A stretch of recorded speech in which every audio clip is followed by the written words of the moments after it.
जी नाज़रीन, ख़बर है तंगवानी वारे इलाइक़े में तंगवानी में 2 महीना अॻु दोस्तनि हथां मुबैना बेदर्दी से क़त्ल कयल मक़तूल नौजवान अलाउद्दीन के वारिस औरतुनि ऐं मर्दनि पाक किताब खणी बस स्टैंड ते धरणो हुयो।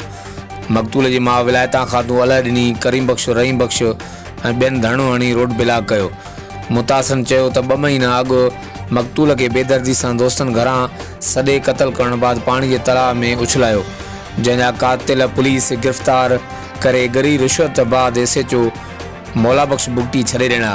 उन्हनि चयो त नौजवान जा कातिल आज़ाद आहिनि, पुलिस खेनि गिरफ़्तार करे इंसाफ़ करे। हर वक़्तु आगाह लाइ ॾिसंदा रहो GTN वेब न्यूज़।